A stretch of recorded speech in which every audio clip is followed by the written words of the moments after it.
Լավագույնը երեխաներին, հաղթանակի զբոսայգին մարդաշատ է, առիթ է երեխաների պաշտպանության միջազգային տոնը։ Արդեն 5-րդ տարին է, ինչ Հայ օգնության ֆոնդի երեխաների աջակցության կենտրոնը նախաձեռնում է բարեգործական ակցիա, որը նպատակ ունի օգնության ձեռք մեկնել պաշտպանության կարիք ունեցող երեխաներին։ Այստեղ են ոչ միայն կենտրոնի բարեկամների խորհրդի հիմնադիր անդամները, այլ նաև շոու բիզնեսի հայտնի դեմքերն ու պարզապես մարդիկ, ովքեր ցանկանում են իրենց ավանդն ունենալ այս գործում։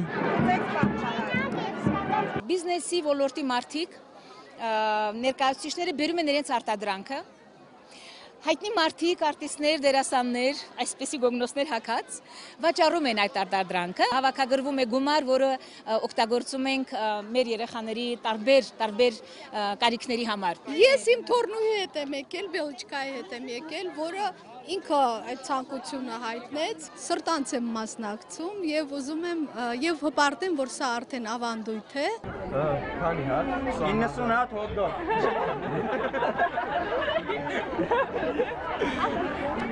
Շնորհակալություն։ Շատ։ Բայց մի վարքան սպասեք, ամեն դեպքում պետք է մի հատ հյուրասիրենք։ Բաժանեք Ծառուկյան ընտանիքը Հովվի երեխաների աջակցության կենտրոնի բարեկամների խորհրդի հիմնադիր անդամներից է, ում աջակցությամբ այս տարիներին դժվարին պայմաններում գտնվող երեխաների բազմաթիվ խնդիրներ են լուծում ստացել։ Ջավահիր Ծառուկյանը կարևոր է համարում յուրաքանչյուրի ներդրումն այս բարի գործում եւ շեշտում, կարիքի մեջ գտնվող երեխաներին օգնում են ամենայն պատասխանատվությամբ եւ անմնացորդ նվիրումով ոչ միայն տոն օրերին, այլ ամբողջ տարին շարունակ։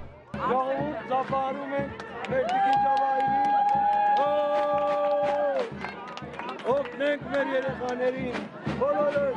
Ասում են կյանքին նայենք երեխաների աչքերով, իսկ մենք եկեք երեխաներին նայենք հոգու անմնացորդ սիրով եւ նվիրումով, հոգու ջերմությամբ, թող աստվածային սերը ուղեկցի նրանց ողջ կյանքի ընթացքում եւ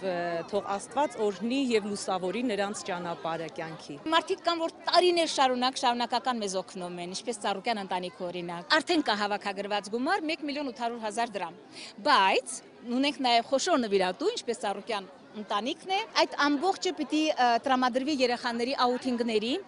եւ երեխաներին խնամատար ընտանիքներով տեղավորելու նպատակի համար։ Այսպիսով ստացվում է, որ այսօրվա ակցիայով փրկում ենք երեխայի ճակատագիր։ Միասին հանուն երեխաների պաշտպանության եւ բարեկեցության ավանդական դարձած այս նախաձեռնության համակիրների թիվը տարեց տարի ավելանում է, նրանց բոլորին միավորել է բարի գործ կատարելու ցանկությունը։ Երեխաների պաշտպանության օրը 365 օր է։ Մենք միշտ էլ մեր երեխաներին պիտի պաշտպանենք ու ինչով կարանք պիտի օգնենք, որպեսզի իրենք երջանիկ ու առողջ զգան իրենց։ Այսօր տղաների համար մի քիչ ավելի ոգևորված օր, ես ոնց որ այսօր տնօրենի դերում, ավելի շատ կասայի վրա, այսօր ուշադիր տեսնում եք, որպես փորձառու, զգում եմ նենց ոնց որ ամեն տարի այսօր է։ Շատ լավ, որովհետև կապ չունի ինչքան է լինելու, կապ ունի թե ուրմա գնալու, ուրա գնալու։ Բարեգործության կարիքը կա ամենուր եւ կա միշտ, վաճառել ենք տոմսեր, համերգի տոմսեր, գումարը ինչ որ պետք է հավաքվի, պիտի ծառայի հիվանդ երեխաների վիրահատության համար։ Տոնավաճառին արդեն հաջորդում է համերգային ծրագիրը, ցանկությունը մեկն է՝ խաղաղ երկինք, արժանապատիվ կյանք, անհոգ ու երջանիկ մանկություն աշխարհի բոլոր մանուկներին։ Ես ուզում եմ, որ աշխարհի բոլոր փոքրիկները ուրախ լինեն։ Վարդուհի Մելտոնյան, Մհեր Կիրակոսյան, Աշոտ Համբարձումյան, Էպիկենտրոն։